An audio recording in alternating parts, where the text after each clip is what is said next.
J'ai commencé ma semaine en lisant le 4e et dernier tome du Goût des fraises. Donc c'était une lecture plutôt sympathique, j'ai passé un bon moment, après pas un coup de cœur, mais voilà.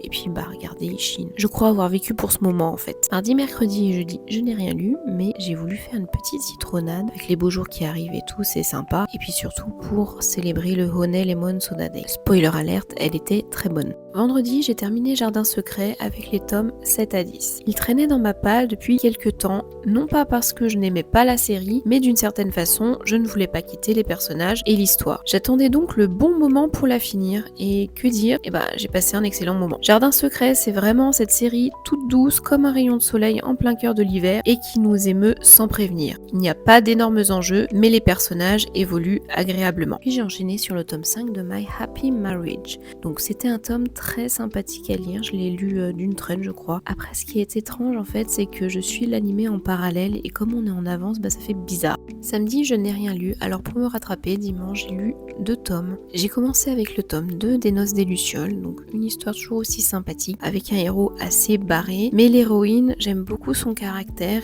et j'ai vraiment hâte de savoir la suite. Et pour terminer cette semaine de lecture, j'ai lu le tome 2 de Promise Cinderella. On en apprend plus sur la famille Dissey, un peu spéciale, mais ce n'est pas pour me déplaire.